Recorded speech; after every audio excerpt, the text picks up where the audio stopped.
तो स्वागत है आपका विनर्स एकेडमी प्रयागराज में। मैं समीर शुक्ला और आज हम लोग फ्लेमिंगो बुक के प्रोज का फर्स्ट चैप्टर जिसका नाम है द लास्ट लेसन, उसके क्वेश्चन आंसर की बात करते हैं। उसके क्वेश्चन आंसर को मैं लिखाऊंगा, आप एक बढ़िया सी नोट्स बनाए जो एक अच्छी हो, इंप्रेसिव हो, अट्रैक्टिव हो, एक अच्छी लाइन में लिखे, है ना। 2-3 पेन का इस्तेमाल करें क्योंकि आपकी नोट्स आपके भाई बहनों के पास भी जाए जिससे वो समझ सके।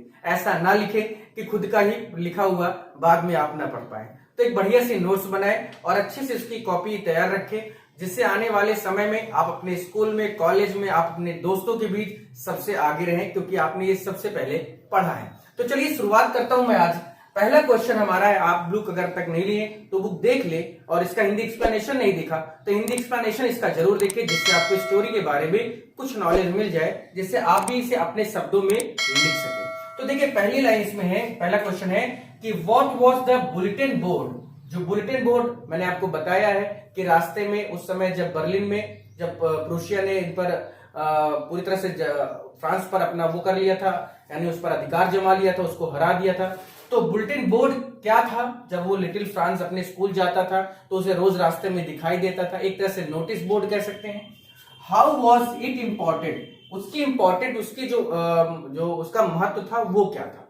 तो इसका आंसर है कि the bulletin board was the source of all the bad news of it gave the information of the last battle.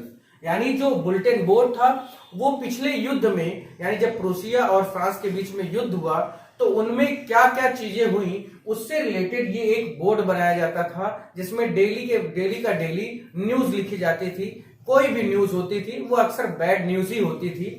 तो last battle and the order passed from Berlin, और बर्लिन से जो ऑर्डर, क्योंकि जब मैंने आपको बताया कि जब कोई राजा महाराजा किसी जगह को जीत लेता था तो वो अपने हिसाब से नोटिस देते थे, तो जो भी बर्लिन से आदेश आता था वो उसे वहां पर लगाया जाता था। दिस इज वाई, यही वो कारण है, इट वॉज इंपॉर्टेंट, कि वो बहुत महत्वपूर्ण था। यानी बुलेटिन बोर्ड में हर वो चीज लिखी जाती थी जो उस शहर या उस गांव या उस एरिया के लिए जो भी बर्लिन से आदेश आता था कि सब लोग पढ़ सके, सब लोग जान सकें कि वहां पर क्या हो रहा है।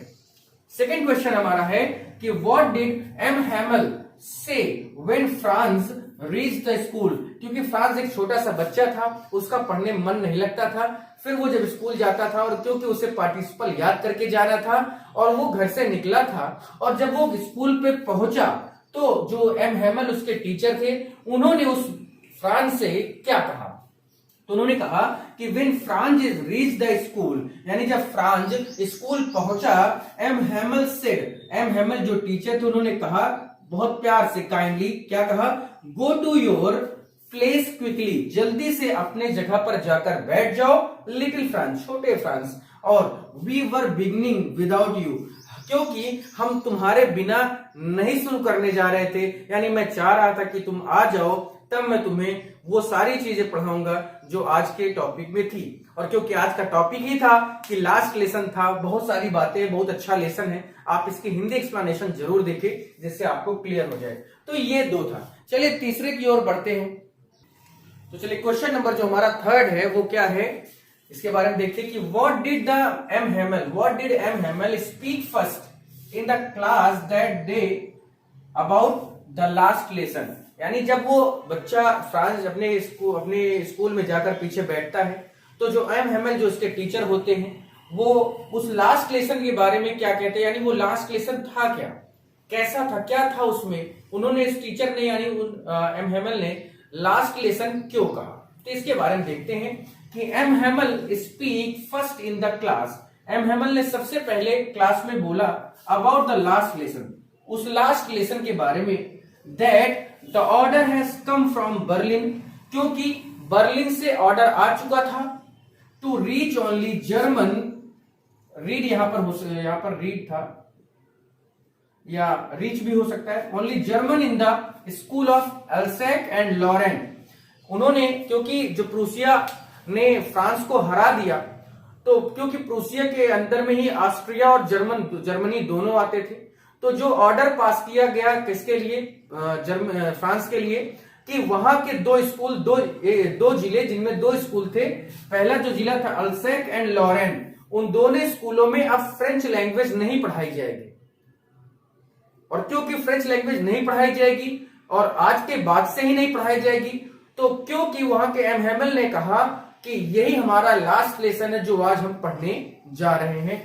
So it was the last lesson, क्योंकि अब आज लास्ट है ये फ्रेंच लैंग्वेज का जो चैप्टर है या फ्रेंच जो लैंग्वेज जो सिखाई जा रही है, बताई जा रही है, आज के बाद वो चीज नहीं पढ़ाई जाएगी। इसी कारण से एम हैमल ने उस पूरे जो चैप्टर, उस पूरी क्लास को लास्ट लेसन नाम दिया। नंबर क्वेश्चन 4 है कि what did Franz think after hearing about the last lesson. क्योंकि जब एम हैमल ने फ्रांस को बताया तो फ्रांस ने क्या सोचा, आगे फ्रांस ने क्या सोचा कि ये लास्ट लेसन है तो ये क्या है, उसने क्या सोचा, तो उन्होंने कहा कि फ्रांस वाज शॉक्ड, फ्रांस जो था वो एकदम शॉक्ड हो गया, सरप्राइज्ड हो गया when he heard that it was last lesson, कि उसने जब सुना कि अरे ये हमारी फ्रांस की जो भाषा है या जो फ्रांस के जो चीजें हैं वो मैं आज आखिरी बार पढ़ने जा रहा हूं, तो वो बहुत ज्यादा सरप्राइज्ड हो गया। सो ही थॉट दैट, और उसने ये सोचा कि he would not be learn his mother tongue in future, कि अब उसे उसकी मातृभाषा दोबारा नहीं पढ़ाई जाएगी या भविष्य में वो अपनी मातृभाषा को ही नहीं पढ़ पाएगा। वहीं से उसके अंदर, क्योंकि वो पढ़ने में बहुत नॉटी था, नहीं पढ़ता था, लेकिन जब उसने ये चीज सुनी तो उसे बहुत दुख हुआ और सो ही रिग्रेटेड, और इसलिए उसने अफसोस भी जताया कि अब मैं अपनी भाषा ही दोबारा नहीं पढ़ पाऊंगा, ये कैसे हो सकता है। तो ये था आपका नंबर क्वेश्चन 4। नंबर 5 की ओर चलते हैं। चलिए क्वेश्चन नंबर जो हमारा 5 है वो क्या है उसके बारे में देखते हैं कि did France recite the participles how, कि क्या फ्रांस जो पार्टिसिपल उसके टीचर ने अगले दिन सुनने के लिए कहा था, तो क्या जो फ्रांस है उसको वो चीजें याद थी, वो सुनाना चाहता था या नहीं सुनाना चाहता था। क्योंकि नॉटी लड़का था, वो उसका मन नहीं लगता था पढ़ाई में, इसलिए वो डरता रहता था और वो चुपके से पीछे जाकर बैठ जाता था कि टीचर ना देख पाए। लेकिन उस दिन क्या फ्रांस ने पार्टिसिपल सुनाया, उसने बताया कि उसने याद किया है नहीं, इसके बारे में देखते हैं कि फ्रांस वांटेड टू रिसाइट, कि फ्रांस सुनाना चाहता था, बताना चाहता था the rules of the participles, M Hamel को रूल्स बताना चाहता था विदाउट एनी मिस्टेक, बिना किसी गलती के। बट एज ही स्टार्टेड, लेकिन जैसे उसने बताना शुरू किया, ही गॉट मिक्स्ड अप, वो भूल गया, उसे याद नहीं था। ऑन द फर्स्ट वर्ड, यानी शुरुआत ही जैसे उसने की आ करके ही वो भूल गया। एंड स्टूड देयर, और वहीं पर खड़ा हो गया। He dare not look up, और क्योंकि उसे शर्मिंदगी महसूस हुई कि आज के बाद तो मुझे पढ़ना ही नहीं है, मुझे फ्रांस लैंग्वेज पढ़ाई ही नहीं जाएगी, फ्रेंच लैंग्वेज, और इस वजह से वो घबरा गया और उसका सर दोबारा उसने नहीं उठाया क्योंकि उसे अपनी गलती महसूस हुई, क्योंकि अब उसे दोबारा ये फ्रेंच लैंग्वेज पढ़ाई ही नहीं जानी थी। इस वजह से वो बहुत ज्यादा दुखी भी था और उसकी हिम्मत भी नहीं हुई। क्वेश्चन नंबर नेक्स्ट है हमारा कि whom did M Hamel blame for the ignorance in his studies why, कि एम हैमल ने किसे यहां पर ब्लेम किया, आरोपित किया कि ये जो बच्चे हैं क्यों नहीं पढ़ पा रहे हैं, क्यों नहीं ये पढ़ पाए। तो उन्होंने किस पर ये ब्लेम लगाया, उन्होंने कहा M Hamel blamed the parents of the students for the ignorance in the study for they prepare to put them to work on farm. यहां तक देखते हैं कि जो एम हैमल है उन्होंने सबसे पहला ब्लेम लगाया, पहला ब्लेम जो था, आरोप था, वो उन बच्चों के माँ बाप पर ही, पेरेंट्स पर ही लगाया। क्यों? क्योंकि उनके पेरेंट्स जो थे put them to work on farm, क्योंकि उनके जो बच्चे थे, उनके जो पेरेंट्स के जो बच्चे थे, जो स्टूडेंट्स थे, उन्हें उनके माँ बाप किसी फार्म या किसी मिल में काम करने के लिए भेजते थे टू हैव मोर मनी, जिससे कि ज्यादा पैसे घर में आ सके। He also blamed himself, M Hamel ने खुद को भी ब्लेम किया, बिकॉज क्योंकि he sent them to waters the flower, क्योंकि वो जब उनका मन नहीं होता था पढ़ाने का या वो नहीं पढ़ाना चाह रहे होते थे तो वो बच्चों को पानी लेकर भेज देते थे कि जाओ फूलों में या बगीचे में पानी डाल के आ जाओ। And when he wanted to go fishing he give them holiday, और जब उनका पढ़ाने का मन नहीं होता था तो वो बच्चों को जब वो उनका मन नहीं लगता था कि अब वो जा रहे मछली मारने, फिशिंग करने, तो वो बच्चों को छुट्टी दे देते कि जाओ अब मैं नहीं पढ़ाऊंगा आज। तो उन्होंने 3 लोगों को 3 आरोप दिए, पहला पेरेंट्स पे, दूसरा खुद पर, बच्चों को फूलों में पानी डालने के लिए, तीसरा जो था कि उनका जब मन नहीं होता था तो वो बच्चों को हॉलीडे देते थे और वो खुद मछली मारने चले जाते थे। चलिए नेक्स्ट और देखते हैं नंबर 7। नंबर 7 है, यहाँ पर देखते हैं क्या नंबर 7 की what did M Hamel say about the language and its important. यानी एम हैमल ने जब पढ़ाना शुरू किया तो सबसे पहले उन्होंने क्या कहा, क्या बोला अपनी लैंग्वेज के बारे में, या कि लैंग्वेज का क्या महत्व है। तो एम हैमल ने कहा we must guard our language, कि हमें अपने लैंग्वेज, हमें जो भाषा मिली है, जो हमारी मदर टंग है, उसे हमेशा सुरक्षा प्रदान करनी चाहिए। अमंग अस, या हमें आपस में उसके लिए जो सुरक्षा है वो बनाए रखनी चाहिए।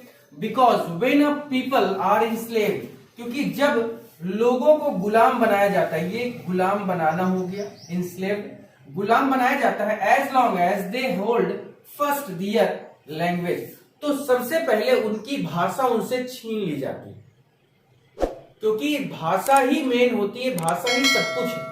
हम भारतीय हैं क्योंकि हम हिंदी बोलते हैं। हमारे भारत में खैर कई तरह की भाषाएं हैं, अमेरिकन इंग्लिश बोलते हैं, यही उनकी पहचान है। एक अमेरिकन अगर फ्लुएंट में हिंदी बोलेगा तो वो अमेरिकन नहीं रहेगा। फ्रांस की भाषा ही उसकी पहचान है, चाइना की भाषा ही उसकी पहचान है, जापान की भाषा ही उसकी पहचान है। तो इट इज एज इफ, ये ऐसे ही है जैसे कि they had the key to their prison, क्योंकि अगर हम इसको नहीं बनाए रखते हैं और अगर बनाना छोड़ देते हैं और इसको नहीं बनाते हैं तो हमारे लिए बहुत भयंकर एक रूप ले लेगा ये आने वाले समय में। इसलिए हमें अगर उस गुलामी की जंजीर को, उस गुलामी वाली कैद को अगर अपने से दूर रखना है तो हमें अपनी भाषा को प्रोटेक्ट करना होगा, क्योंकि भाषा ही उस जेल की चाबी होती है जिस जेल में हमें कैद किया जा रहा है। नंबर नेक्स्ट है what did Franz think about the pigeons, why. जब फ्रांस ने कबूतरों को छत के ऊपर देखा तो उसने क्या सोचा, क्या देखा, क्या कहा, उसके लिए देखिए। Franz thought about the pigeons, Franz ने उन कबूतरों के बारे में सोचा कि will they make them sing in German, कि क्या प्रूसिया वाले जो लोग हैं, जो हमें जीत चुके हैं, जो हम पर अपना नियंत्रण स्थापित कर चुके हैं, क्या वो उन कबूतरों को भी जर्मन में गाने के लिए क्या करेंगे, जबरदस्ती कर पाएंगे। क्योंकि because human can force other humans, क्योंकि एक इंसान दूसरे इंसान पर अपना बलपूर्वक अधिकार स्थापित कर सकता है, but can not impose means होता है जबरदस्ती लागू करना, इट ऑन द नेचर। लेकिन एक इंसान दूसरे इंसान पर अपना फोर्स यानी अपनी ताकत का प्रदर्शन दिखा सकता है, लेकिन नेचर पर नहीं दिखा सकता। यही चीज फ्रांस उन कबूतरों के बारे में सोचता है कि क्या वो कबूतर भी फ्रांस लैंग्वेज को छोड़कर, फ्रेंच जो सिंग वो करते हैं उसको छोड़कर क्या जर्मन में गाएंगे। चलिए नंबर नेक्स्ट है हमारा क्वेश्चन नंबर 9 है कि what did M Hamel observe at last. अंतिम में एम हैमल को क्या महसूस हुआ, उन्होंने क्या देखा। M Hamel observe at last, उन्होंने अंतिम में महसूस किया कि all the things in the class, कि उस क्लास में जो भी चीजें थी, ऑब्जर्वेशन में से होता है कि किसी चीज को अपने अंदर समाहित कर लेना, एज इफ मानो कि he wanted to fix in his mind how everything there. यानी जो एम हैमल थे वो जब लास्ट में उठने लगे तो उन्होंने उस पूरी क्लास को ऐसे देखा कि जैसे वो हर उस चीज को, क्लास की हर एक चीज को अपने दिमाग में बसा लेना चाहते थे, एकदम अपनी आंखों में ही भर लेना चाहते थे कि वहां पर जो चीजें जैसी थी सिर्फ वही चीजें वो अपनी आंखों के सामने चाहते थे और उन्होंने बसा लिया था। लास्ट है हमारा कि what happened when church clock struck 12। क्या हुआ जब चर्च की जो क्लॉक है, चर्च की जो घड़ी है, उसने 12 जब उसमें बजा तो क्या हुआ कि व्हेन द क्लॉक स्ट्रक 12, जैसे ही चर्च की घड़ी में 12 बजे, the sound of angles could be heard. Angles एक प्रकार का बजाने वाला एक इंस्ट्रूमेंट है, उसकी आवाज उन्होंने सुनी। The Trump's of the प्रूशियंस returning from drill, और उन्होंने ट्रम्प्स एक जो सहनाई होती है जो प्रूसियन, क्योंकि प्रूसियन ने अधिकार जमा लिया था उस जगह पर, तो वो ड्रिल करके वापस आ रहे थे, तो उनकी आवाजों को एम हैमल ने सुना। Sounded, M Hamel got up, M Hamel तब खड़े हुए and wrote on the black board in very large letter, और बहुत बड़े शब्दों में उन्होंने ब्लैक बोर्ड पे क्या लिखा, लॉन्ग लिव फ्रांस, फ्रांस जिंदाबाद या जिंदाबाद फ्रांस। ये जैसे हम लोग जय हिंद बोलते हैं, भारत माता के जय बोलते हैं, है ना। उसी तरह से उन्होंने सबसे पहले जब उन सब चीजों की आवाज सुनी तो उन्होंने लिखा लॉन्ग लिव फ्रांस। तो ये था डियर आपके 10 क्वेश्चन की एक पूरी इस लेसन का मैंने लिखाया है। आप अपने दोस्तों को जरूर ये चीज शेयर कर दे, बताएं कि तैयारी आगे के लिए जारी रखें, यहीं से सब कुछ खत्म नहीं होने वाला है। फिर आज के लिए इतना ही, थैंक यू।